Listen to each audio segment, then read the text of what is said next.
Hai, kenalin, nama aku Rezky Maulidawati.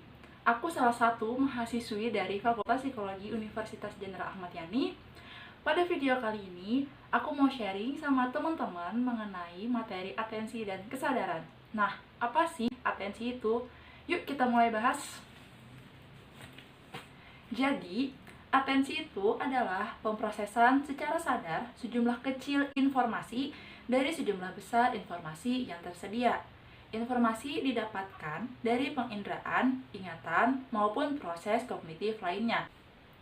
Jadi, bisa disimpulkan, atensi itu adalah fokus perhatian kita terhadap informasi yang ada di lingkungan kita.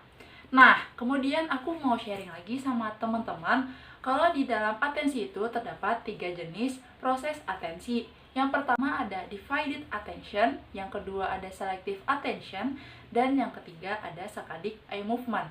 Nah, yang pertama akan dibahas adalah divided attention.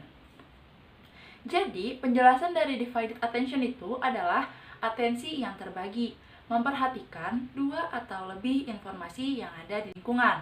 Jadi, simpelnya adalah divided attention itu kita bisa fokus terhadap 2 informasi yang berada di lingkungan kita.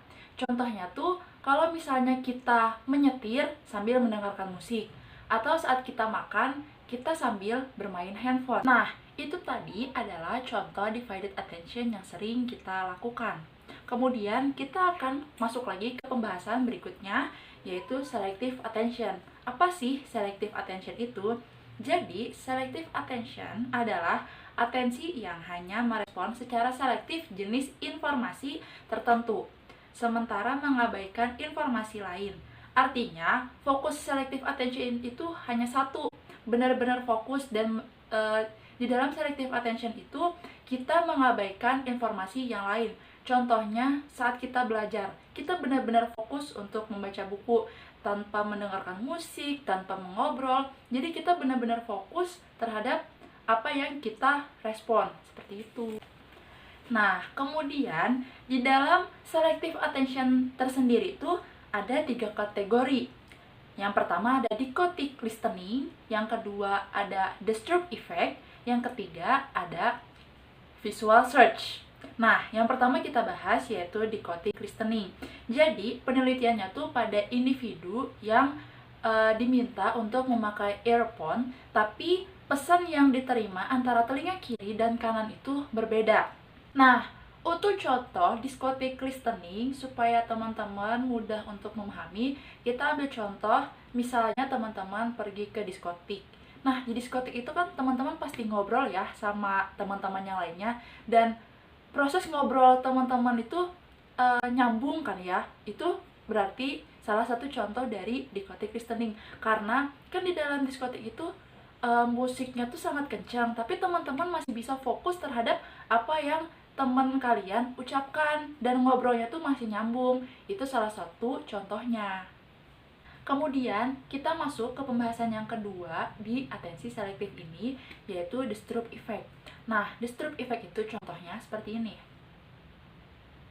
Jadi, di sini tuh individu disuruh untuk memfokuskan antara kan tulisan dengan warnanya itu berbeda. Jadi, kita tuh fokusnya mau kemana? Mau ke warnanya atau ke bacaannya? Karena bacaan dan warnanya kan berbeda. Jadi di sini tuh benar-benar dibutuhin fokus yang selektif, hanya satu. Entah kita fokus kepada bacaannya atau fokus kepada warnanya. Kemudian kita masuk ke pembahasan yang ketiga, yaitu visual search. Nah, Jeremy Wolf dan rekan-rekannya menemukan bahwa orang-orang jauh lebih akurat dalam mengidentifikasikan target jika sering muncul. Kemudian kita kembali ke dalam pembahasan yang 3 jenis proses atensi itu. Nah, yang ketiga ada saccadic eye movement. Jadi, saccadic eye movement itu adalah gerakan mata dalam melakukan sejumlah tugas kognitif sehari-hari. Nah, contohnya tuh saat membaca skimming. Gerakan mata kita fokusnya tuh sama kata-kata yang ada di dalam bacaan. Semakin sering kita membaca buku, maka gerakan bola mata kita akan semakin terlatih juga. Dan sebaliknya, jika kita jarang membaca, maka gerakan mata kita tuh tidak akan terlatih. seperti itu. Kemudian kita akan ngebahas mengenai teori atensi. Yang pertama ada bottleneck theories. Nah, menurut teori ini, atensi sifatnya pasif, manusianya diam saja. Manusia nggak bisa milih stimulus, siapa yang duluan masuk, itulah yang jadi perhatiannya. Kemudian, yang kedua ada future integration theory. Nah, teori ini membantah teori yang sebelumnya yaitu bottleneck. Menurut teori ini, atensi itu sifatnya aktif.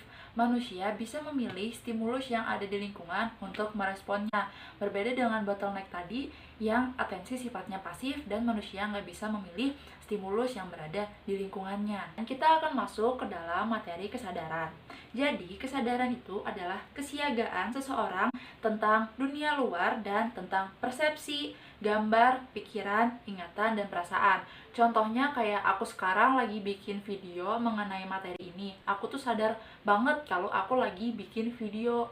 Jadi itu namanya kesadaran. Kita akan sharing mengenai kesadaran tentang proses mental yang tinggi. Yang pertama itu ada thought suppression. Jadi di sini tuh individu menekan pemikirannya. Semakin dilupakan, maka akan semakin ingat. Kita ambil contoh yang paling sering terjadi di dalam keseharian kita. Aku juga pribadi pernah ngalamin ini sih gitu. Contohnya tuh saat kita putus dari pacar kan. Nah, kita tuh kan pengen banget tuh ngelupain mantan. Semakin kita berusaha untuk melupakannya, bukannya kita semakin lupa, tapi malah semakin ingat. Karena kita terlalu menekan pemikiran kita untuk melupakan si mantan, kayak gitu. Yang kedua ada blind sight. Jadi ini tuh adalah ada satu titik yang hilang dalam pembayangannya, misalnya akibat stroke ataupun kecelakaan. Jadi dia mengalami kerusakan dalam penglihatan, salah satu penglihatannya. Jadi dia tuh nggak bisa menjelaskan lokasinya di mana suatu informasi itu berada. Dia nggak tahu itu entah di atas, entah di bawah, karena ada kerusakan yang terjadi dalam salah satu atensi dia. Sekian untuk sharing tentang materi atensi dan kesadaran ini. Semoga video ini dapat bermanfaat bagi teman-teman. Mohon maaf apabila ada penjelasan yang keliru ataupun kurang lengkap, karena kita sama-sama belajar, jadi mohon untuk dikoreksinya. Sekian dari aku. Terima kasih. Dadah.